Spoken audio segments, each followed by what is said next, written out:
നമ്മൾ നല്ലൊരു പൊസിഷനായി ഇല്ലേ, നല്ലൊരു സന്തോഷമായി ഇല്ലേ. ഈശോ വന്നിരിക്കുന്നത് എല്ലാവരെയും സ്വർഗത്തിൽ കൊണ്ടുപോകാനാണ്. ഈ ഒരു ബോധ്യമുണ്ടായാൽ തന്നെ നമ്മൾക്ക് പാപികളെ അന്വേഷിച്ച് നടന്ന് അവർക്ക് വേണ്ടി പ്രാർത്ഥിച്ച് അവരെ സ്വർഗത്തിൽ കൊണ്ടുപോകാനായിട്ടുള്ള ഒരു തീഷ്ണത ഉണ്ടാവുള്ളൂ. മറിച്ച് പഴയ നിയമത്തിലും ഫരിസേയരുടെയും നിയമജ്ഞരുടെയും സിദ്ധാന്തത്തിനെതിരാണ് ഈശോ മിക്കവാറും പറഞ്ഞത്. അതാണ് പുതിയ നിയമം. പഴയ നിയമത്തിൽ നിന്നും വ്യത്യസ്തത മനസ്സിലാക്കണം.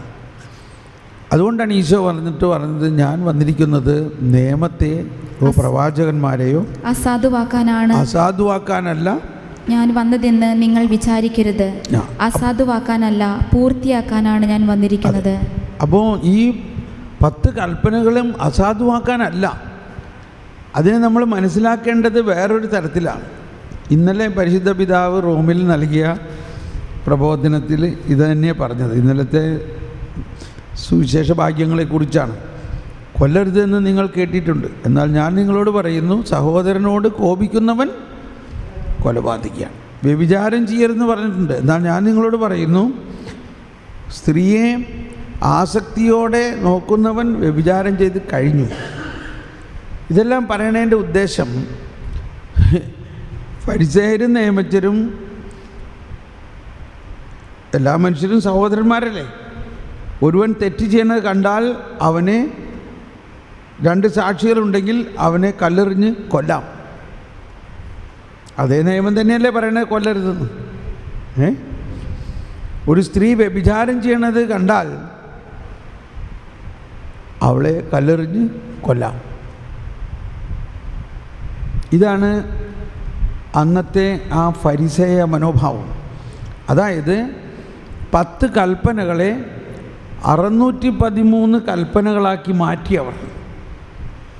അതുകൂടാണ്ട് അതിന് 1000ഓളം ഉപകൽപ്പനകൾ നൽകിയിട്ട്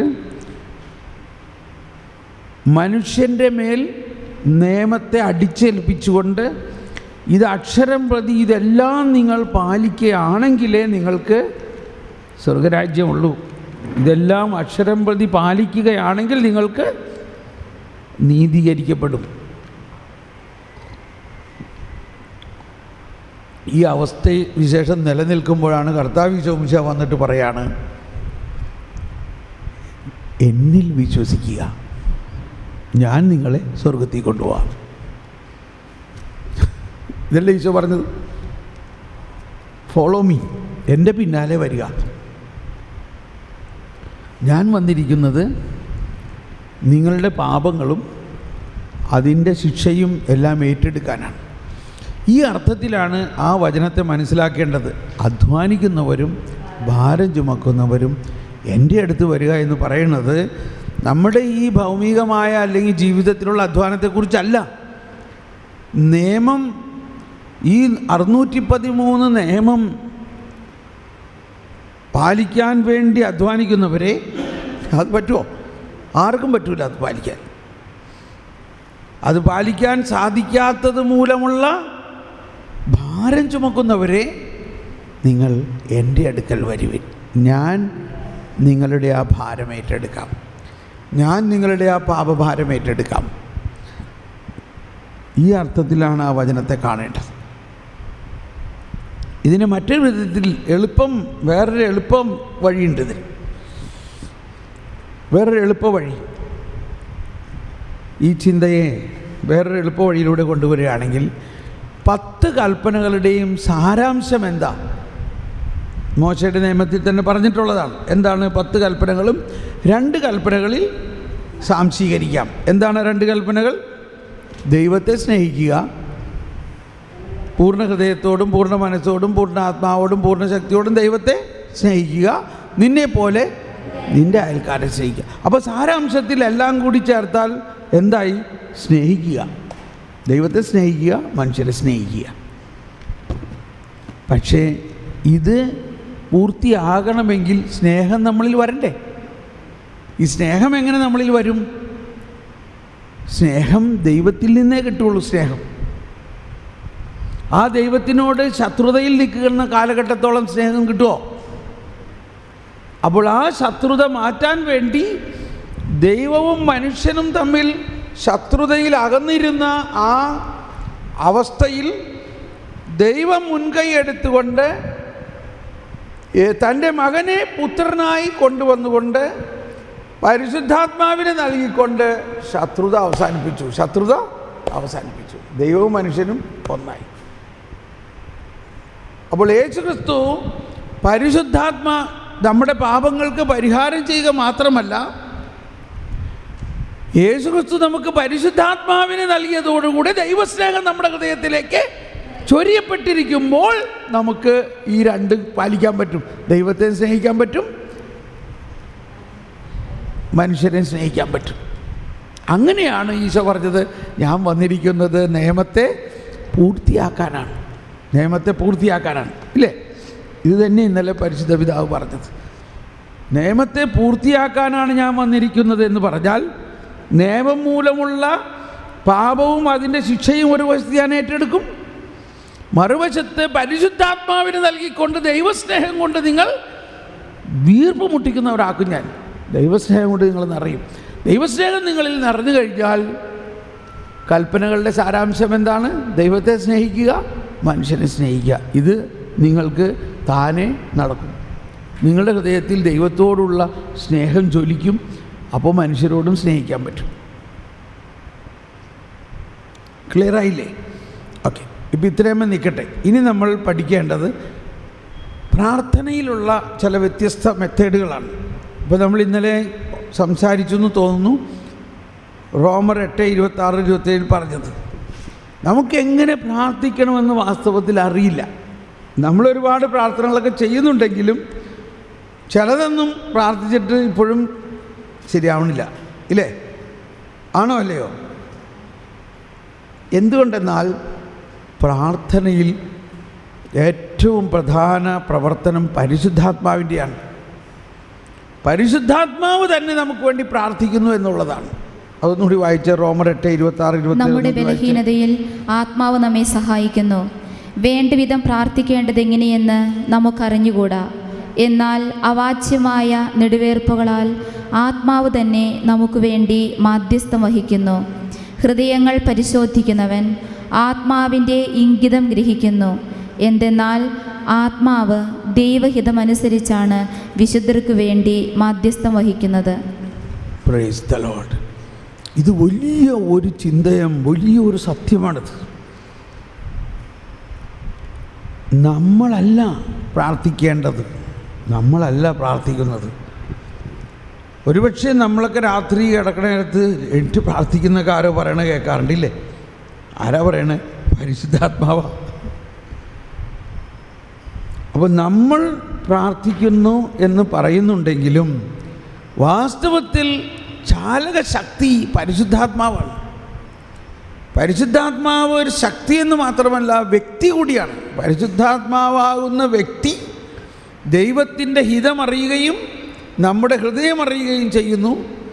നമ്മുടെ ആത്മാവിനോട് ചേർന്ന് പരിശുദ്ധാത്മാവ് പ്രാർത്ഥിക്കുന്നു. ഇത് വലിയ ഒരു അത്ഭുതകരമായ അനുഭവമാണ്. നമ്മളിന്ന് അതെല്ലാം പ്രാക്ടീസ് ചെയ്യും. അപ്പോൾ അപ്പം ഇതിൻ്റെ ഒരു വശമാണ് ആത്മാവ് പ്രാർത്ഥിക്കുന്നു എന്ന് പറയുന്നതാണ്. ഈ ഭാഷാവരത്തിൽ പ്രാർത്ഥിക്കുമ്പോൾ നമ്മുടെ മനസ്സല്ല പ്രാർത്ഥിക്കുന്നു, നമ്മുടെ ആത്മാവ് പ്രാർത്ഥിക്കുന്നു. 1 കൊറിന്ത്യസ് 14:14 1 കൊറിന്ത്യസ് 14:14 അത് പറയുന്നത് ഇതാണ്: നേരെ മറിച്ച് നീ ആത്മാവ് കൊണ്ട് മാത്രം സ്തോത്രം ചെയ്താൽ നിന്റെ വാക്കുകൾ ഗ്രഹിക്കാൻ ത്രാണിയില്ലാത്ത അന്യൻ നിന്റെ കൃതജ്ഞതാസ്തോത്രത്തിന്. അതിനു മുമ്പത്തെ വചനം വായിച്ച്. ഞാൻ ഭാഷാവരത്തോടെ പ്രാർത്ഥിക്കുമ്പോൾ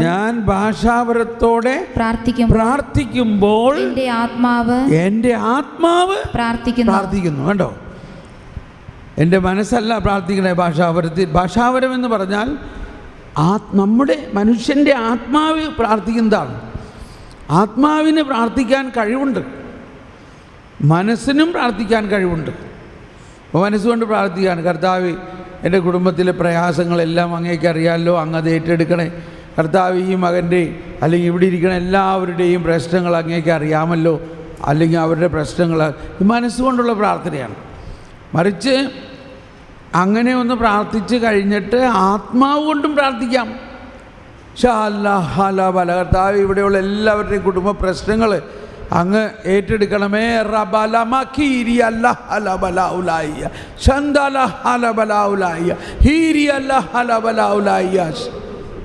ഇപ്പം ആത്മാവ് പ്രാർത്ഥിച്ചു, മനസ്സും പ്രാർത്ഥിച്ചു. അപ്പോൾ ആത്മാവ് കൊണ്ടും മനസ്സുകൊണ്ടും പ്രാർത്ഥിക്കാം. ഇനി അടുത്തത് എന്താണ്? ദൈവത്തിൻ്റെ ഹിതം അറിയുന്ന പരിശുദ്ധാത്മാവ്, നമ്മുടെ ഹൃദയം അറിയുന്ന പരിശുദ്ധാത്മാവ് നമ്മുടെ ആത്മാവിനോട് ചേർന്ന് പ്രാർത്ഥിക്കും. നമ്മുടെ ആത്മാവിനെ കൊണ്ട് ചേർന്ന് പ്രാർത്ഥിക്കും. എങ്ങനെ പ്രാർത്ഥിക്കണമെന്ന് നമുക്കറിയില്ല. ആ പ്രാർത്ഥനയാണ് ഈ ഇടയ്ക്ക് എന്നെ വളരെയധികം പ്രോത്സാഹിപ്പിക്കുന്നതാണ്. അതിശക്തമാണ് അങ്ങനെയുള്ള പ്രാർത്ഥന. മാത്രമല്ല ഒട്ടും ക്ഷീണം ഉണ്ടാവില്ല. കാരണം നമ്മുടെ ഉള്ളിൽ അതിശക്തമായൊരു പ്രവാഹം ഉണ്ടാകുകയാണ് വിശ്വാസത്തിലൂടെ.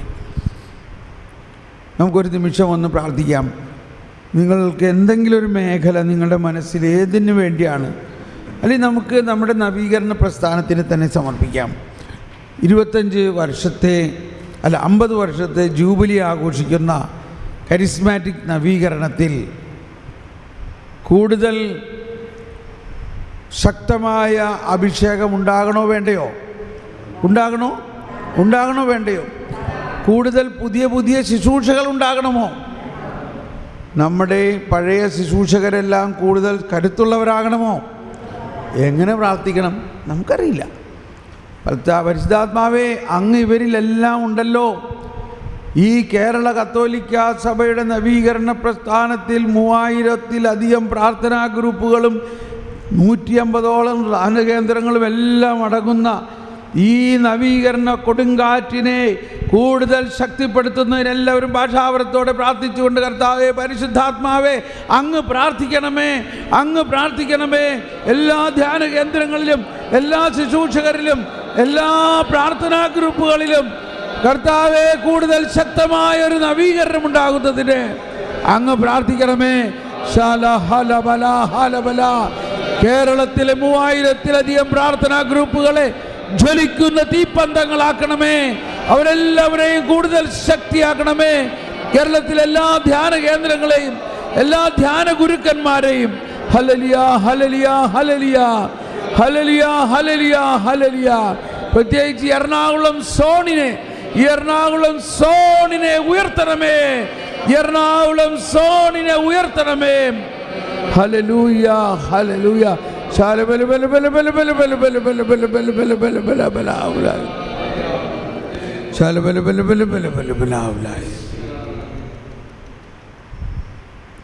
പരിശുദ്ധാത്മാവാണ് പ്രാർത്ഥിക്കുന്നത്. പ്രാർത്ഥന തുടർന്നുകൊണ്ടിരിക്കുകയാണ് പരിശുദ്ധാത്മാവ്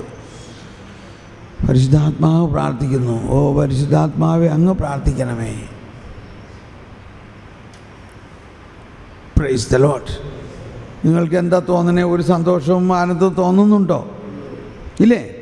എന്താ പറഞ്ഞേ? അപ്പോൾ പരിശുദ്ധാത്മാവ് പ്രാർത്ഥിക്കുന്നു. ഇനി വേറൊന്ന്, ഈശോ പ്രാർത്ഥിക്കുന്നു. ഈശോ മർക്കോസിൻ്റെ സുവിശേഷം 14-ാം അധ്യായത്തിൽ 32-ാമത്തെ വചനത്തിൽ പറയുകയാണ്, അവർ ഗത്സമനി എന്ന് വിളിക്കപ്പെടുന്ന സ്ഥലത്തെത്തി. അവൻ ജെറുസലേം ഗത്സമനി എന്ന് വിളിക്കപ്പെടുന്ന സ്ഥലത്തെത്തി. അവൻ ശിഷ്യന്മാരോട് പറഞ്ഞു, ഞാൻ പ്രാർത്ഥിക്കുമ്പോൾ നിങ്ങൾ ഇവിടെ ഇരിക്കുവിൻ. ഒന്നെല്ലാവരും പറഞ്ഞേ, ഞാൻ പ്രാർത്ഥിക്കുമ്പോൾ നിങ്ങൾ ഇവിടെ ഇരിക്കുവിൻ. ഇവിടെ ആരാ പ്രാർത്ഥിക്കണേ? ഈശോ പ്രാർത്ഥിക്കണം. ഈശോ പറയാണ്, ഞാൻ പ്രാർത്ഥിക്കുമ്പോൾ നിങ്ങൾ എൻ്റെ അടുത്ത് ഇരുന്നാൽ മതി. എന്തിനാ ഇരിക്കണേ? ഞാൻ പിതാവിൻ്റെ അടുക്കൽ നിന്നെല്ലാം ചോദിച്ച് നിനക്ക് തരാം, നീ അത് സ്വീകരിച്ചാൽ മതി, നീ അത് വാങ്ങാനുണ്ടായാൽ മതി. വാങ്ങണത് എന്തിനാ? നീ ലോകം മുഴുവൻ എല്ലാവർക്കും കൊടുക്ക്. ഇത് വലിയൊരു രഹസ്യമാണത്.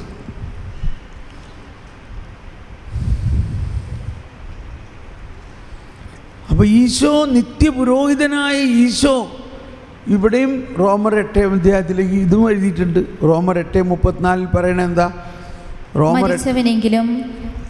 മരിച്ചവനെങ്കിലും ഉത്ഥാനം ചെയ്തവനും ദൈവത്തിന്റെ വലതുഭാഗത്തിരുന്ന് നമുക്ക് വേണ്ടി മധ്യസ്ഥം വഹിക്കുന്നവനുമായ യേശുക്രിസ്തു തന്നെ. അപ്പോൾ യേശുക്രിസ്തു നമുക്ക് വേണ്ടി ഇപ്പോൾ എന്ത് ചെയ്തുകൊണ്ടിരിക്കുന്നു? ലോകം മുഴുവനും വേണ്ടിയും യേശുക്രിസ്തു മാധ്യസ്ഥം വഹിച്ചുകൊണ്ടിരിക്കുകയാണ്. ഇപ്പോൾ കണ്ടോ, ഇവിടെ പരിശുദ്ധാത്മാവ് മാധ്യസ്ഥം വഹിക്കുന്നു എന്ന് എഴുതിയില്ലേ? 2:8-27 ഹൃദയങ്ങൾ പരിശോധിക്കുന്നവൻ ആത്മാവിൻ്റെ ഇംഗിതം ഗ്രഹിക്കുന്നു. എന്തെന്നാൽ ആത്മാവ് ദൈവഹിതമനുസരിച്ചാണ് വിശുദ്ധർക്ക് വേണ്ടി മധ്യസ്ഥം വഹിക്കുന്നത്. അപ്പോൾ ഇത് പഴയ നിയമത്തിൽ നിന്നും വളരെ വ്യത്യസ്തമാണ്. പഴയ നിയമത്തിൽ അങ്ങനെ ഒരു മധ്യസ്ഥം വഹിക്കാൻ സാധിക്കില്ലായിരുന്നു. കാരണം യേശുക്രിസ്തു തൻ്റെ ജീവൻ കൊടുത്ത് നേടിയ പരിശുദ്ധാത്മാവാണ്. യേശു ചെയ്യുന്ന പ്രവൃത്തിയെല്ലാം പരിശുദ്ധാത്മാവും ചെയ്യണം. യേശു തന്നെ പറയുകയാണ്. ഓക്കെ, അപ്പോൾ യേശു പറയാണ്, നിങ്ങൾ എൻ്റെ അടുത്തിരുന്നാൽ മതി, ഞാൻ നിങ്ങൾക്ക് വേണ്ടി പ്രാർത്ഥിക്കും. അപ്പോൾ ഈശോയുടെ ബാല്യകാലം മുതൽ ഈശോ പ്രാർത്ഥിക്കുന്ന ആളായിരുന്നു. ഈശോയുടെ രഹസ്യ ജീവിതത്തിൻ്റെ 30 വർഷം മുഴുവൻ ഈശോ പ്രാർത്ഥിച്ചിരുന്നു. പരസ്യ ജീവിതത്തിലും എന്നും പ്രാർത്ഥിച്ചിരുന്നു. ആ പ്രാർത്ഥനകളെല്ലാം തന്നെ എന്തിനു വേണ്ടിയുള്ളതാണ്? എല്ലാവരെയും സ്വർഗത്തിൽ കൊണ്ടുപോകാനുള്ളതായിരുന്നു. പിതാവിനെക്കുറിച്ചും പുത്രനെക്കുറിച്ചും പരിശുദ്ധാത്മാവിനെക്കുറിച്ചും അറിയുക എന്നതായിരുന്നു.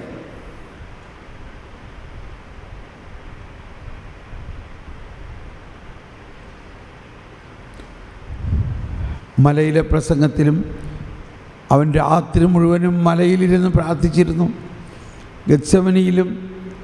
അവിടെ അന്ന് മാത്രമല്ല, ഈശോ മിക്കവാറും എല്ലാ രാത്രികളിലും ഒലിവ് മലയിലേക്ക് വന്ന് പ്രാർത്ഥിക്കുമായിരുന്നു. അപ്പോൾ നമ്മളെല്ലാം പ്രാർത്ഥിക്കേണ്ടത് ഈശോ ആകുന്ന മുന്തിരിച്ചെടിയുടെ ശാഖയായിട്ട് നിന്നാൽ മതി. Praise the Lord. നമുക്കൊന്ന് സ്തുതിച്ച് പ്രാർത്ഥിച്ച് നന്ദി പറയാം. യേശുവേ സ്തോത്രം, യേശുവേ നന്ദി. ഹല്ലേലൂയ, ഹല്ലേലൂയ, യേശുവേ സ്തോത്രം, യേശുവേ നന്ദി. Hallelujah, hallelujah, hallelujah, hallelujah. യേശുവേ സ്തോത്രം, യേശുവേ നന്ദി. പരിശുദ്ധാത്മാവേ ഞങ്ങളിൽ പ്രാർത്ഥിക്കണമേ, പരിശുദ്ധാത്മാവേ ഞങ്ങളിൽ പ്രാർത്ഥിക്കണമേ, പരിശുദ്ധാത്മാവേ ഞങ്ങളിൽ പ്രാർത്ഥിക്കണം. Praise the Lord. നമ്മളിപ്പോൾ ഉച്ചഭക്ഷണത്തിന് വേണ്ടി പോകുന്നു. 1 മണിയായി. നമുക്ക് 2 മണിക്ക് തിരിച്ചു വരാം. അപ്പോൾ കുറച്ച് റെസ്റ്റൊക്കെ എടുത്ത് ഒരുങ്ങി വരിക. 2 മണിക്ക് നമ്മൾ വന്നാൽ ആദ്യം നമ്മൾ കൊന്ത ചെല്ലാം. കൊന്ത ചൊല്ലി അതൊരു മധ്യസ്ഥ പ്രാർത്ഥനയായിട്ട് പ്രാർത്ഥിക്കാം. പിന്നെ സങ്കീർത്തനം പാടി പ്രാർത്ഥിക്കാം കേട്ടോ. അത് കഴിഞ്ഞിട്ട് നമുക്ക് ക്ലാസ് തുടങ്ങാം. Thank you.